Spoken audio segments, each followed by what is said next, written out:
Hello everyone, this is part 5 of What If Naruto was in high school DxD with female Juubi, and I hope you guys enjoy this video and to like, to subscribe, and check out the playlist, to see more comment down below. Now let's start the intro. They call me a god. They call me a god. They call me a god. Some desolate place. A portal opened up on top of a small cliff a few feet away from the edge, and out of the portal stepped a long-haired blonde woman. She was wearing a pair of black shorts that ended just above her knees, a red top which hugged her body. She had a pair of black ninja sandals adorning her feet. A red high-collared cloak with black flame pattern at the end that reached till her ankles.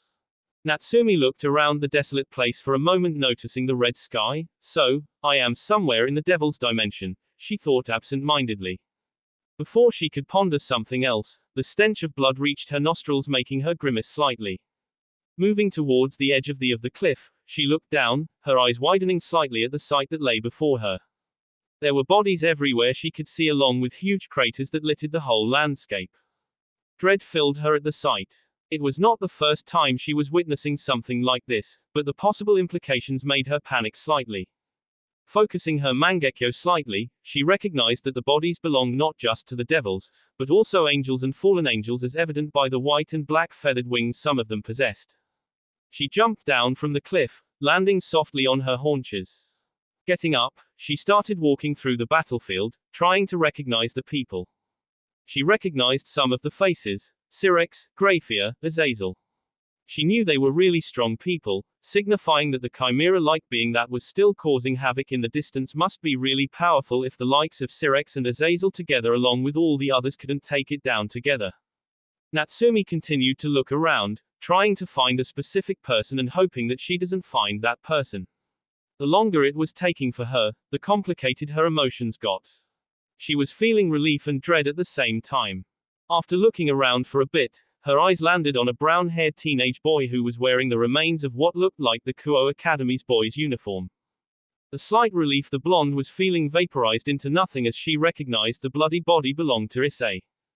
Natsumi started to panic and doubled her efforts, now running around, checking the whole area for the one person she was hoping she would not find here. She found some more of her students: Akano, Koneko, Kiba, Asia.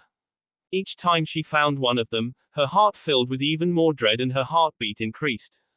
Having searched the battlefield for a few seconds, she noticed a familiar mane of red hair in the distance. Her body just froze on the spot. Natsumi lost all hope she had at the sight. She had already found Syrex in the other direction.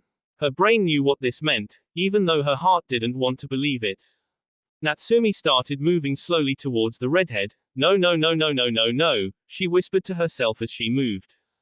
As she got closer, she recognized the Kuo Academy's girl's uniform, even though the clothes were torn at various places with blood staining the remainder of the clothes.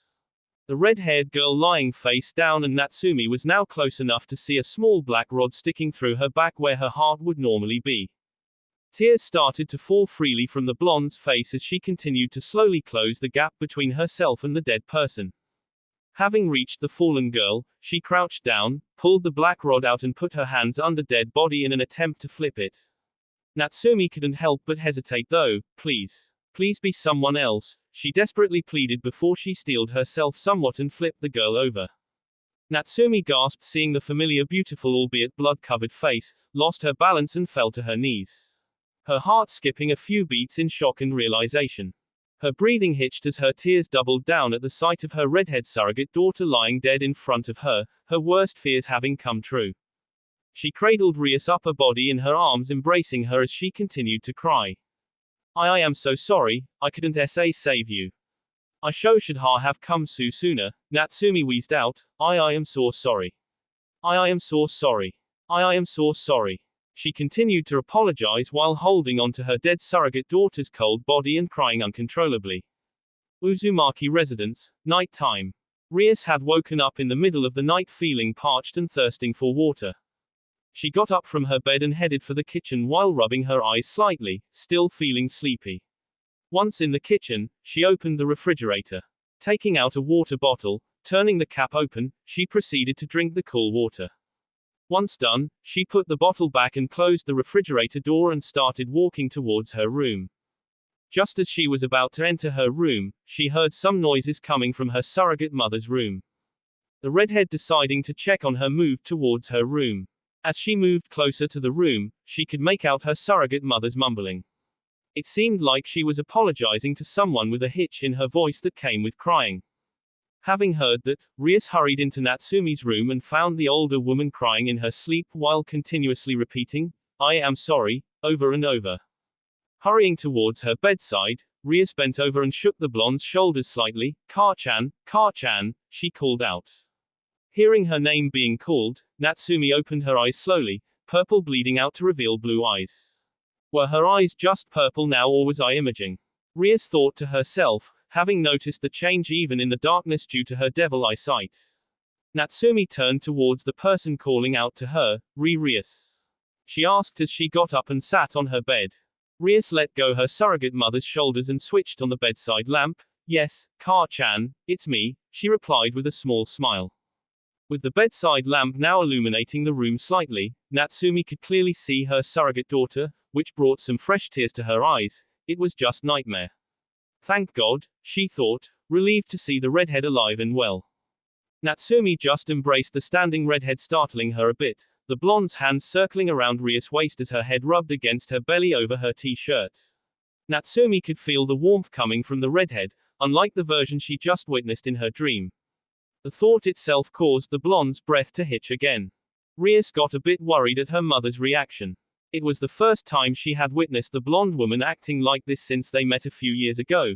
The nightmare must be horrific for her to act like this. She had already figured her surrogate mother had nightmare. It was just a nightmare, Car-chan, Rias started, embracing the blonde mother back, trying to console her by rubbing her back gently. "I don't know what you saw, but whatever it was just a bad dream." Natsumi simply nodded into her daughter's belly. The surrogate mother-daughter duo remained in that position for a few moments. Having stopped her tears and calmed herself, Natsumi let go of the redhead and straightened up. She rubbed off her tear-streaked cheeks with the back of her hands. "Feeling better, Car-chan?" Rias asked, concern evident in her voice. "Yes, Musumi," Natsumi just smiled back weakly. "Want to talk about it?" the redhead inquired further. Natsumi just shook her head. "Not today, maybe some other time." The blonde did not want to relive the horrific memory again so soon. Rias just nodded. "Okay. Whenever you feel like sharing, I am always here," she smiled softly.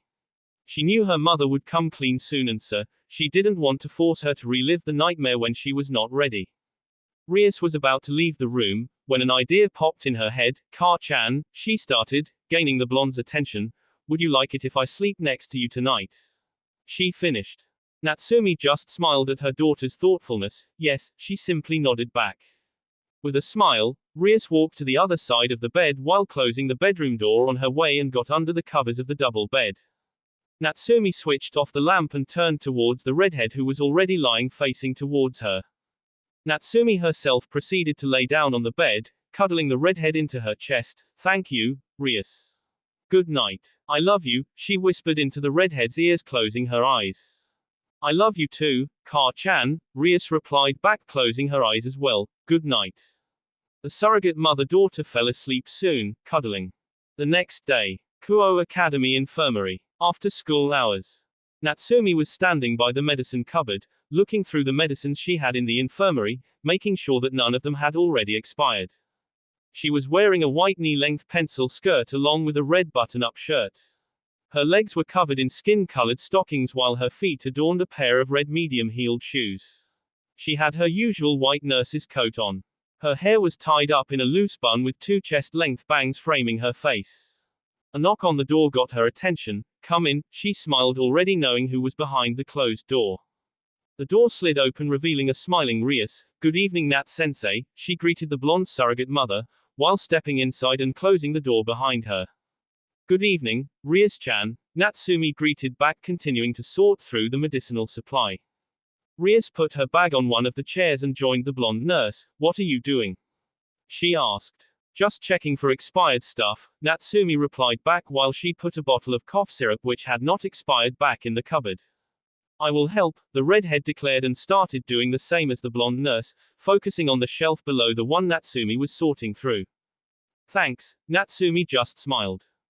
Car-chan, Rias started, calling the blonde by the affectionate title now that they were alone. Natsumi just hummed in response, signaling the redhead to continue. My brother contacted me during lunch break, Rias started again, you remember Azazel, the blonde fallen angel that took Kokobile away? She asked the blonde nurse. The leader of their faction, right? Natsumi asked back while looking at the expiration date on a bottle of antiseptic. Yes, Rias nodded, he contacted my brother regarding the incident. He wants to call for a meeting between the leaders of the three major factions in order to discuss the ceasefire of a peace treaty we have now in hopes of converting it into a proper peace treaty. That's good news. Natsumi looked towards her surrogate daughter, pausing her activity for a moment, prompting Rias to do the same. That's good and safe for everyone. She smiled at the redhead. Rias smiled and nodded back, yes. Yes it is. Both of them resumed what they were doing before Rias added, my brother wants me to host the meeting here in the club, as the governing lady of the territory where the attack happened. Natsumi almost dropped the bottle in her hand from shock, but she composed herself before Rias could notice. She didn't want to worry her again. The thought of the leaders of devils, angels and fallen angels meeting together with Rias and her peerage hosting said meeting brought back the memories from the nightmare, mainly because in her dream, the three factions lost her a single being and her Rias was there too. As an image of the cold lifeless body of her surrogate daughter flashed through her mind, Natsumi bit her lip lightly, it was just a nightmare, she reminded herself trying to forget that image before focusing on the redhead. Are you nervous? She asked in an attempt to divert the topic slightly. Rias put the strip of cold medicine she holding back in the cupboard and turned towards her surrogate mother, yes. Slightly. Actually quite a bit. It is such a huge responsibility, she admitted. Natsumi pushed away her concern regarding her nightmare, knowing how important such a meeting could be for the betterment of every party involved. She smiled and put her left hand on top of Rias' head, don't worry. It's going to be fine. You will do great, she tried to cheer up the redhead. Rias smiled at that, I will do my best, she replied back with enthusiasm this time. That's all that matters, the blonde replied back. Oh, and before I forget, the redhead started again, I will be staying the night at the Gremory estate, she added, getting a raised eyebrow from the blonde in front from her. Understanding the not asked question, the red-haired devil added, Oni-sama wants to discuss about the summit. Also, Okar-sama asked me as it has been some time since I have returned back. Natsumi just nodded and smiled, it has been a few weeks since you last visited, hasn't it? She asked, getting a nod from the redhead before both of them got back to what they were doing, with Rias going through some of the ideas she had on she could host the meeting with Natsumi just adding some helpful pointers to her ideas. Once done with the sorting, Rias looked at the clock in the room, noticing that it was almost time to head to her peerage. Alright, Car-chan. I guess, I should get going, she said to the blonde nurse. Okay. See you tomorrow then. Natsumi asked her surrogate daughter. Yep. See you tomorrow. Rias smiled at her surrogate mother before she picked up her bag and went on to embrace the blonde in a hug, who happily returned it back. Have a good night, Car-chan, Rias said, waving her right hand at the blonde, who waved her own hand in return with a smile. You too, Masumi. Have a good night. The red-haired devil then left the infirmary to join her peerage for her club activities. Natsumi, too, decided to leave early for the day, having completed the day's work. On her way back home, the blonde's mind wandered back to the conversation she had with her surrogate daughter a couple hours ago, as well as the nightmare she had last night, which brought on a frown on her face. It had only been a couple of weeks since the redhead's encounter with one of the former leaders of the fallen angels who was after the redhead's life. It was all thanks to Natsumi's training that the redhead had gotten strong enough to take him down. And now the meeting of the three factions, just after I had that dream, Natsumi thought, her frown deepening, could this just be a coincidence? Or did that dream mean something? Well, there isn't much benefit to pondering. Guess, I will have to take some measures, the blonde thought out loud to herself. She didn't want to interfere in something that could be a potential alliance between the three factions. But there was one thing she could do to make sure her surrogate daughter remained unharmed. Nodding to herself, Natsumi continued to walk towards her home, having already decided what she needed to do. Next day, Uzumaki residence. Post-dinner. Both Natsumi and Rias were in the living room, relaxing on the couch after having dinner. Both of them were wearing casual shorts and t-shirts, with Natsumi sporting blue short with a red t-shirt while Rias was wearing a combination of black and white respectively. Both of them had let their hair loose. They were watching a movie on the TV. Natsumi glanced towards her red-haired surrogate daughter, contemplating on how to go on about the discussion without having to bring up the nightmare. She didn't want to worry the redhead. My brother contacted me with the meeting timings, Rias mentioned turning towards the blonde. It will be held in a week's time, in the old school building, right after we finish classes. Natsumi just nodded. That's close, she commented. Rias nodded as well. Well, with the circumstances leading into it, I guess they are in a bit of a rush to get things started on the treaty, she finished. It makes sense, Natsumi replied back. Does that give you enough time to get things in order at the club? Need any help? She asked the redhead. I appreciate the offer, Ka-chan, the redhead started with a smile on her face, but I want to do this on my own. I will have to lead the Gremori family in the future. I guess I will have to start on these kinds of things at some point, she added. I know you will never mind, but I just don't want to use your affections towards me for everything. Natsumi smiled at her daughter's thoughtfulness. Well, at least you know that I am always here ready to help, she said. Natsumi was thankful how the conversation had steered itself, helping her to bring up the topic. Having said that, I have something to give to you, the blonde revealed. Rias was confused slightly. Ka-chan, didn't you just give me that limited edition Son Goku figurine 2 weeks back? She asked her surrogate mother. Natsumi smiled back. That was different. This one has a different purpose. Let me explain, she said, before she took a deep breath and added, ever since you told me about the meeting, I have been feeling anxious. Even the attack on you and your friends last time could have gone a lot differently had we never trained. Rias could only just nodded at that. She, herself, knew that without her training, she most likely would have ended up that. But the meeting part was unexpected. The most powerful people from each faction will be there. It might be one of the safest places on Earth that day. Is it because of the nightmare, Ka-chan? The redhead asked. I would be lying if I said no.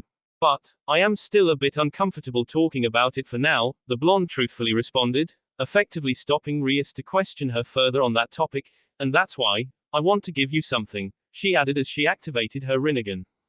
Before Rias could say or ask anything, the blonde clapped her hands together molding her yin-yang chakra and chanted, Banbutsu Sozo no Jutsu. Her hands glowed slightly for a few moments. Once, Natsumi had successfully created what she imagined, she deactivated her dojutsu. She opened her palms showing the redhead in front of her what she had created. Wow. Did you create that using chakra, Ka-chan? She asked in amazement. It was her first time seeing something like this. It was a gold chain with a gold teardrop-shaped pendant about the size of her thumbnail. The pendant had a red sapphire in the middle in the same shape as the pendant, only slightly smaller in size. Natsumi just nodded handing the necklace to the redhead, who took it with both hands. So cool, Ka-chan. And it's so beautiful, the redhead commented, admiring the simple yet elegant design. Natsumi chuckled slightly at her surrogate daughter's reaction. I am glad you like it. I saw it in one of the stores I visited recently. I created it from my memory. Rias just nodded in amazement. She turned the pendant around, just to see how it was from behind. When she noticed the pendant had a spiral-shaped engraving on the back, and when she looked closely, she could make out some patterns in the spiral. Is this a seal? She asked the blonde woman in front of her, showing her the design. Yes, Natsumi simply replied back. What does it do? Immediately came the next question. Natsumi chuckled slightly at the redhead's curiosity. I will explain, but first, can you pour some of your energy into it? She asked the redhead. Nodding her head, Rias proceeded to do exactly that. She didn't know what the seal did, but she knew her surrogate mother well enough to know that she will get the answer soon anyways. Holding the pendant using her left hand, she placed her right index finger on the seal and channeled some of her energy into it. The seal sipped her energy as if it was sponge. That should be enough, Natsumi said, stopping the redhead from putting in any more energy. Natsumi extended her right hand forward. Pass it to me for a sec, she asked her surrogate daughter. Rias handed over the necklace and relaxed back a little. Natsumi did the same as she had asked Rias to do and channel some of her chakra into the seal, before handing the necklace back to the redhead. Rias, the blonde started, this time with a serious expression, getting the red-haired devil's attention. Whenever you are in danger and are unable to escape or fight your way out, channel some of your energy into that pendant. This caused Rias' eyes to widen slightly, her mind already deducing what the necklace was for. Though, Natsumi continued her explanation, that seal is designed to let me teleport to your location in an instant. Rias was about to speak, but Natsumi cut her off. I know you don't want to be a burden on me by depending on me too much. But, I just want to make sure you remain safe always. You are my number one priority, Rias. So, just promise me you will do as I asked you to, she finished, her voice wavering at the end slightly as the images from her nightmare came back to her. Rias had already guessed somewhat about what her surrogate mother had dreamt about based on her reaction last night. But, it was now that she was facing some of the severity of the dream. I promise, Ka-chan. You don't have to worry, Rias said as she went on to embrace the blonde in front of her, so as to alleviate her worries. The blonde returning it back. The duo separating after a few moments. And I have locked your energy signature using my chakra, Natsumi started after breaking the embrace, so, only you can use the pendant. So, keep it with you at all times, she finished. Rias just nodded as she proceeded to hook the necklace around her neck. It looks great on you, Musumi, Natsumi complimented the redhead, getting some color into her surrogate daughter's cheeks. Thank you, Ka-chan, Rias smiled with a blush. The surrogate mother-daughter duo focused their attention back to the TV, now that the important conversation was over, and continued to watch the film in a comfortable silence, before it was time to call it a night. Next week. Old school building. After school hours. Rias and her peerage were waiting for the delegations from each faction to arrive. Each of them were in their respective school uniforms, as the classes had just ended. There was one new addition to her peerage though. The blue-haired exorcist, Zenevia Quarter, who had visited them during the Kokobile incident, had contacted the redhead again the next day asking if she could join her peerage. Having already befriended both the exorcists, Rias was happy to welcome a new member in her family, and she resurrected the blue-haired girl as her other knight. Rias wasn't sporting the weighted wrist and ankle bands, Natsumi giving her the day off, as she was using the weights every day since her fight with Kokobile. During the past week, they had renovated the main assembly hall of the building to be able to host the summit. They had cleaned the hall and put a large circular table in the center for the members of the delegations to sit. They also had put up a barrier field around the building in order to keep the unwanted guests out. It was a tiring week for everyone in her peerage, but they had pulled through. Now, the only thing to do was to wait. They didn't have to wait long though. The floor in front of them shone brightly as a result of a magic circle. The light died down, revealing that it was the Devil faction that had arrived first. The Devil's delegation consisted of Rias' brother Sirex Lucifer, a black-haired girl and a green-haired man. The beautiful girl, who appeared to be in her late teens, had black hair which was tied into twin tails and blue eyes. She had a childlike body but with large breasts. She was wearing a dark green knee-length skirt with frills at the hem, along with a double-breasted full-sleeved shirt in a lighter shade of green. She had a light pink-colored scarf around her shirt collar, while her twin tails were tied up using a pink ribbon. The man was bewitchingly beautiful and attractive and appeared to be in his early 20s. He had light blue eyes and slicked back green hair. He was dressed in a camo green three-piece suit with a black shirt and matching green tie. His feet were covered in black leather shoes. Sirex was wearing a white three-piece suit with a white shirt but red tie. His coat had black and gold embroidery on the shoulders. He was also wearing white leather shoes. His long red hair flowing freely behind him. Rias-chan, the red-haired man exclaimed on seeing his sister in a long time, how are you and your friends doing?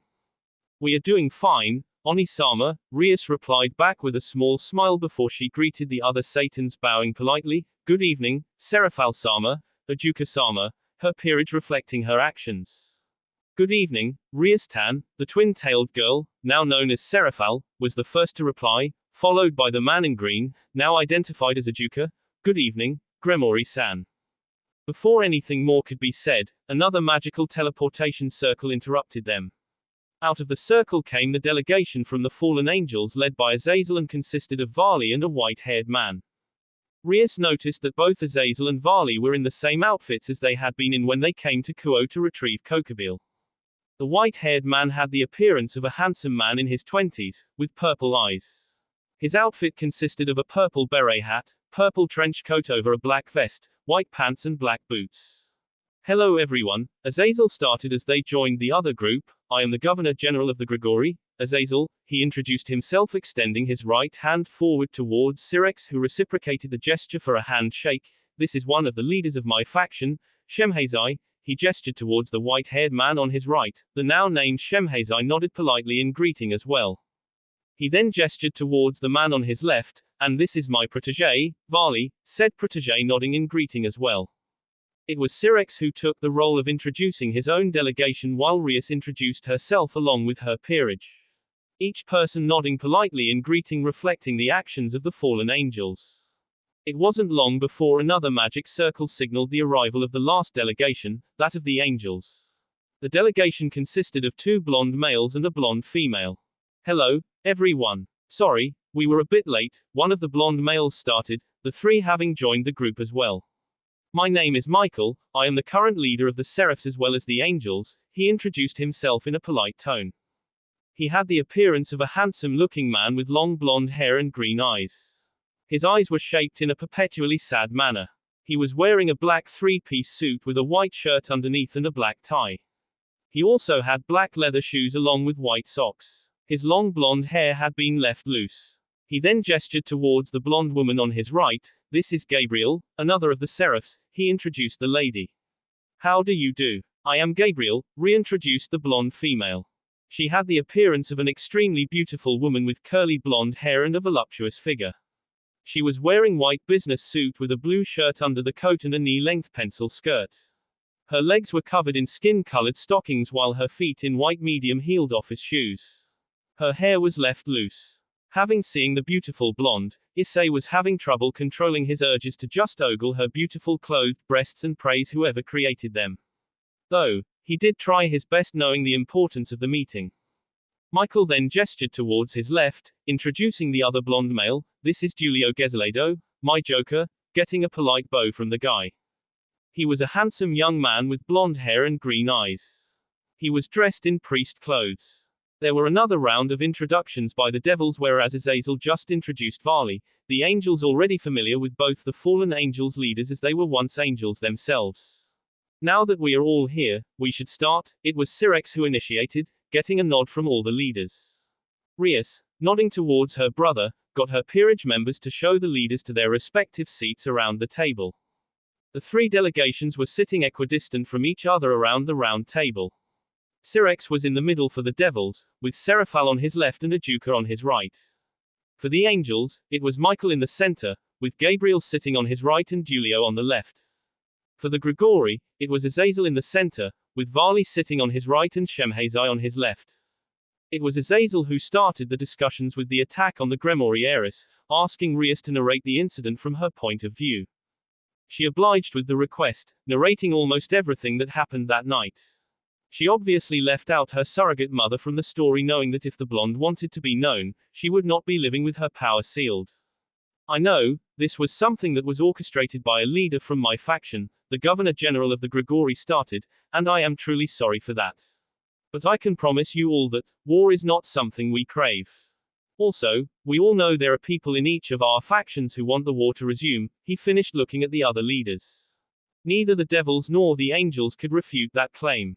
Syrex knew that the older devils definitely craved for war, while Michael knew that there were some people in his faction that wanted the same. They might not be angels, but his faction consisted of exorcists as well.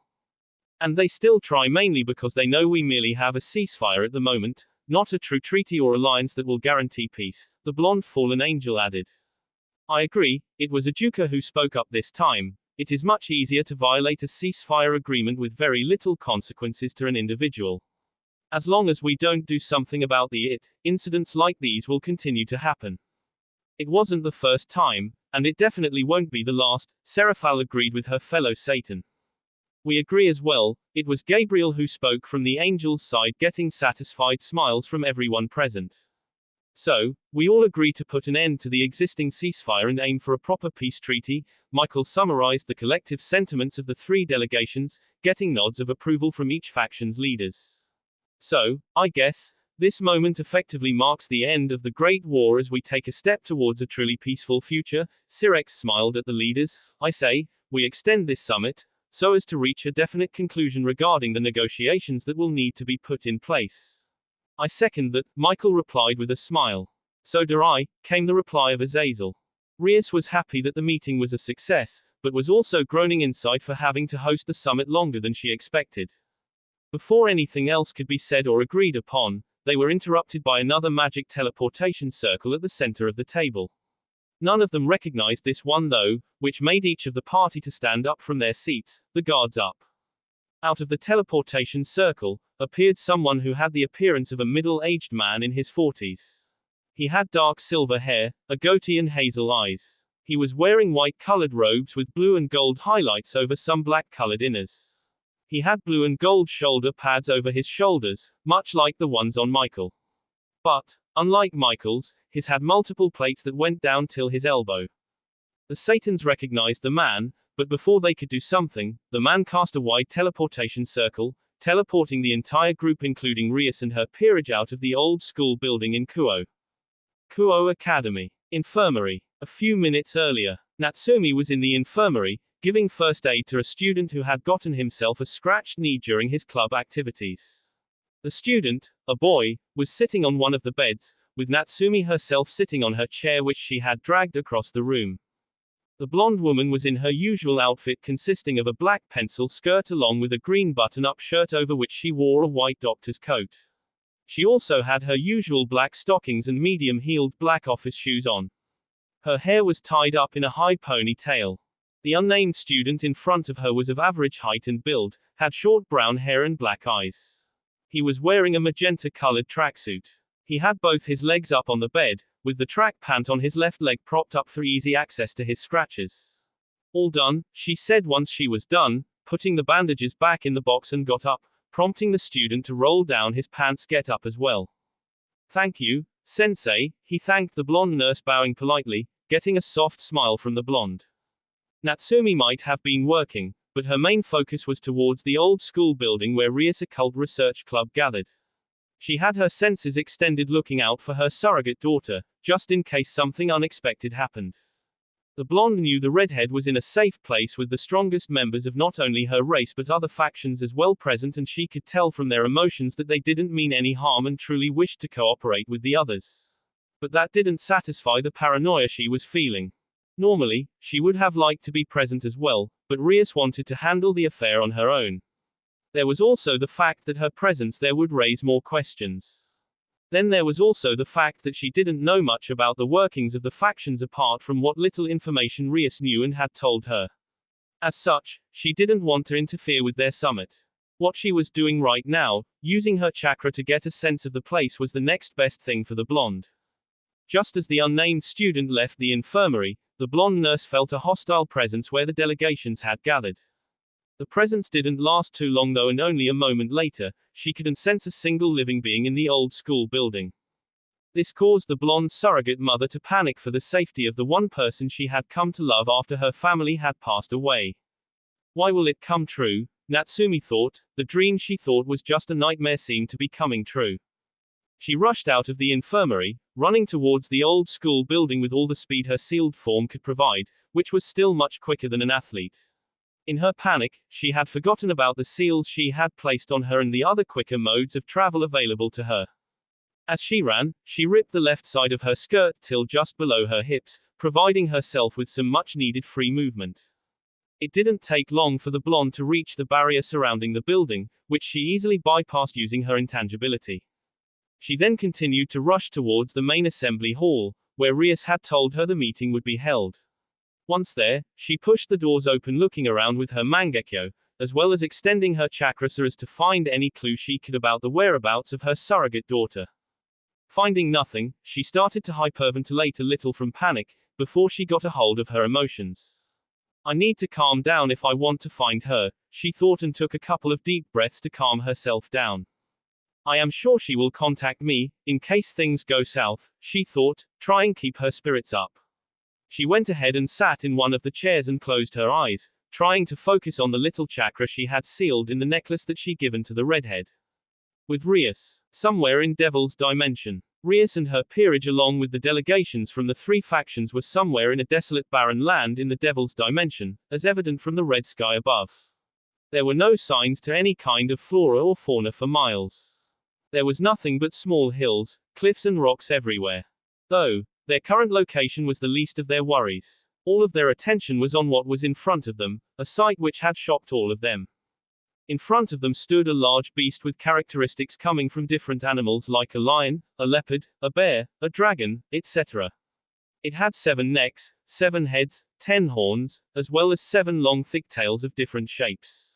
It also had 4 stout arms and 2 legs, even thicker than its arms. Its main body was that of a primate leaning forward and it was covered in black fur and what appeared to be scales all over its body. Its size was well over several hundred meters. None of the people present were even had the capability to gauge the power that the beast possessed, giving them the understanding that it severely outclassed everyone in not just size but raw power as well. In front of the currently dormant beast stood 2 people, the silver-haired man who had teleported all the leader here and one brown-haired person. The other person had the appearance of a handsome man dressed in black armor with a cape. He had long brown hair that with many bangs covering his right eye. What have you done, Risvim Lucifer, Shalba Beelzebub? It was Syrex who asked the 2 guys in front of the beast, shock filling his voice. Ha ha ha ha, of course we know, the silver-haired man started, Shalba and I have just gotten our hands on something that will help us wipe out you bastard Satans, the angels, the fallen angels and rule the world. He continued identifying the brown-haired man as Shalba Beelzebub and indirectly himself as Risvim Lucifer. We have been keeping tabs on you, trying to find a perfect opportunity to destroy you. But, guess our luck, we actually got the leaders of all 3 factions together under one roof. It became so much easier to just kill you all at one go, Risvim added with an evil chuckle. Once we destroy you all here, we will destroy the other factions and we will have what was always rightfully ours, Shalba added with a boisterous smirk of his own. How did you even manage to find it, let alone unseal that beast? Michael asked, still shocked that someone had managed to undo a seal that the biblical God himself had created. Wouldn't you like to know? Risvim asked a rhetorical question in return, not that I am gonna answer that question, he added smugly. That doesn't matter anymore anyways. You are fools, if you think you can control Trehexa, Michael stated, his usual calm demeanor already vanishing in front of the beast, now identified as Trehexa, and replaced with slight panic. The panic was mirrored on everyone's faces on learning exactly what or who the beast with immeasurable power was. You have doomed us all, it was Azazel who spoke up this time, gritting his teeth, already aware of the difficulties that lay ahead. Risvim just chuckled evilly in return. He knew he couldn't control the beast completely, but he had enough control in order to direct the beast in certain direction and let it loose. Not that he would say that to anyone. Well, everyone except a few. What is a Trehexa? Issei asked in a hushed tone. His question aimed at his king. Before Rias could calm herself enough to answer the question, the newest addition to her peerage, Zenevia decided to answer, that is Trehexa, she started pointing to the beast in front of them. It's an ancient beast, said to rival even the Ouroboros dragon office and the Apocalypse dragon, great red in power. This got wide eyes from the brown-haired teen. Rias had told him about the dimensional gap and the beings who supposedly resided there. God sacrificed himself to seal the monster, the dragon in his boosted gear supplied further, it would be a miracle if we survived this encounter, he added further, getting Issei to gulp from fear this time. Rias was in deep though herself. She knew they stood no chance against the apocalyptic beast they were facing now. She took out the pendant her surrogate mother had given her from inside her shirt and clutched it tightly. She was a bit hesitant to call for the blonde former shinobi. The redhead knew that her surrogate mother was much stronger than any of the people that were on her side in the inevitable fight that would soon follow. But, now that she had witnessed the power of the apocalyptic beast, she didn't want her loving surrogate mother to face off the beast, knowing full well that once she called her, she would end up facing the Trehexa. She knew the blonde was strong, but so was the beast in front of her. But on the other hand, the redhead had made a promise to the blonde surrogate mother and she knew how the blonde would react if something ever happened to her. She didn't want herself to be the reason of sadness for her mother. It wasn't just the blonde surrogate mother either, she knew what the reaction of her family as well will be, if they learned of what happened to herself and her brother. What should I do, Ka-chan, oh Ka-sama? The redhead asked to herself. As Rias was in her moral dilemma, the leaders of the three factions had started releasing their energy, getting ready for the fight that was soon to follow. Sirex had activated his aura of destruction, covering himself in his power of destruction, much like Rias' ruin armor, the only difference being the density of the energy being less than his sister's version. Though, Sirex had never seen Rias using it, so he didn't know. Ajuka got ready to use his own special magical ability, the Kankara formula, ready to take control of the battlefield. Though, she seriously doubted if that would work on the Beast of Apocalypse. Seraphal started molding her ice magic as well, evident by the surrounding atmosphere growing cooler by the second. All the angels released their wings while molding their light magic at the same time, Michael unleashing his 12 golden wings and Gabriel and Dulio unleashing their pure white ones, 12 and 10 in number respectively. Both Michael and Gabriel created spears of light using their energy while Dulio created twin broadswords, one in each hand. The fallen angels followed suit, both Azazel and Shemhazai unleashing their 12 jet black wings ready to attack at a moment's notice. Varley called forth for his scale mail armor, covering himself in a white armor with 2 energy wings unfolding from between his shoulder blades. Rias Peerage, except Rias, geared up as well with Issei calling forth his own crimson scale mail armor and the 2 knights calling forth their swords using their sacred gears. Koneko and Akino got ready to fight as well, calling forth the demonic power with Koneko unleashing her Nekoshu features.